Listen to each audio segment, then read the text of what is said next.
Welcome to Section 420, Talkin Yankees.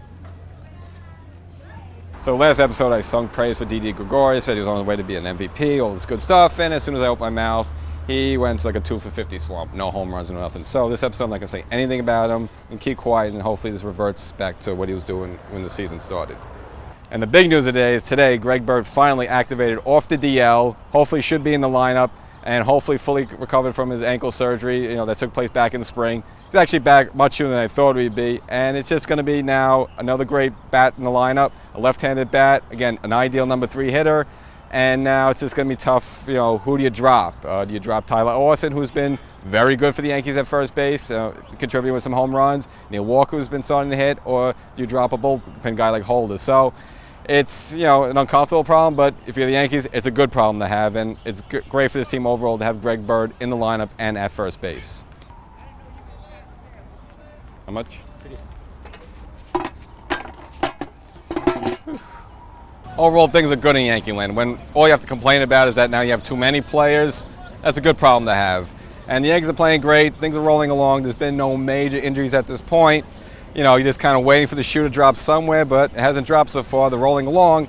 The only annoying part is that the Red Sox never lose a baseball game, so the Yankees are still one game back, and it's just probably going to be neck and neck the entire season.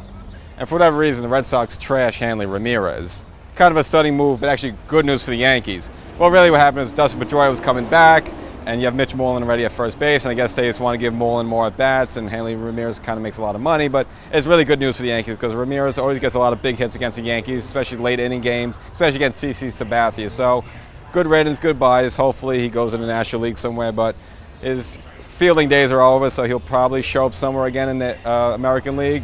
He just won't be in a Red Sox uniform. Or maybe Hanley Ramirez can just, take up golf.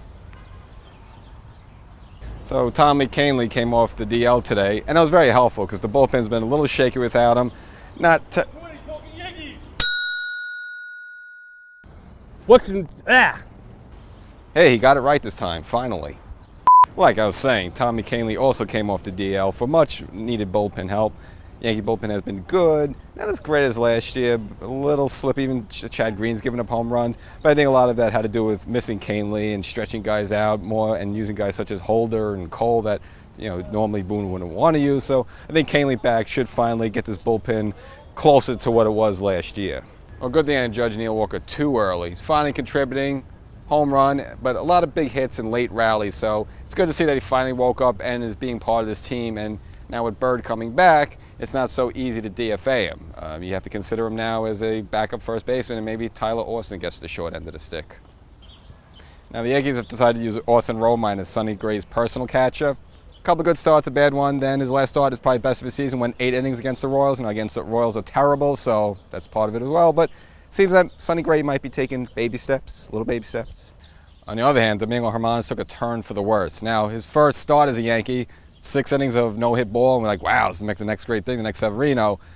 Next 2 starts after that, he gets rocked. So, it's still early as a rookie. You don't want to pass judgment on him, but it seems like now Montgomery, when he is back and ready to take a 5th starter spot, he might be able to yank that from Germán. Now, if Germán's next start is great, maybe then it makes a tougher decision for Boone, but it just seems like, once Monty's healthy again, he'll be the 5th starter again, and then you use Germán either as a long reliever if the starter gets bombed, or just could come in with his fastball and just blow someone away for one batter. And with the weather heating up, we should see some more Yankee long balls, especially from Stanton and Judge.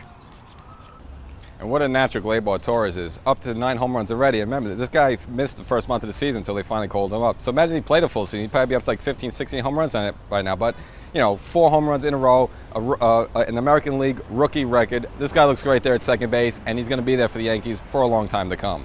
Now, Miguel Andujar cooled off a little bit, but he can't, bat 400 forever.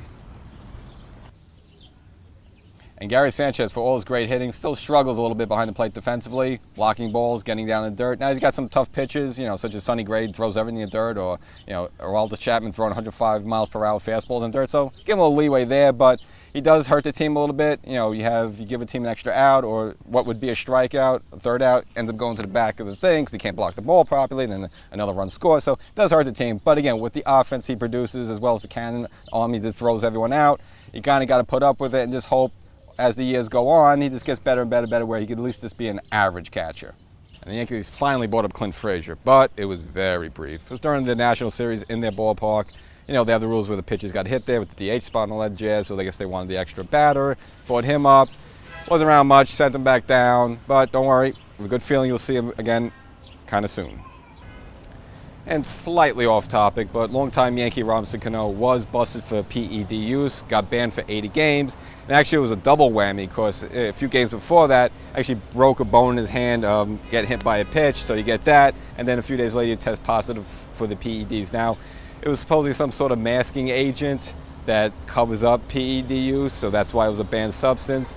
Now, according to him, it was prescribed by a doctor in the Dominican Republic. So, okay, you're this millionaire. You got like access to the best doctors in Manhattan, the best doctors in Beverly Hills, best doctors everywhere. But no. You want to use a doctor in the Dominican Republic because that's where you want to get your medical expertise from. So, really bad look for Cano. And actually, a few days after that, for the White Sox, Wellington Castillo, catcher, also busted PED use. Another 80 games for him as well. So this shows that these players are still trying to use these PEDs. Kind of scary because now you don't even know who's using, who's not using. It's still in the game. It's pretty evident. And these are some big players. Like Cano was a big player for the Yankees. An all-star, probably on his way to Hall of Fame, but probably now that probably kiboshed. And, it's kind of heartbreaking because, he was a great player for many years and now, So, Bird's back. Team's 16 games over 500. No major injuries. Things are good. Yeah, I think we're done. That's it. We're done. We're done.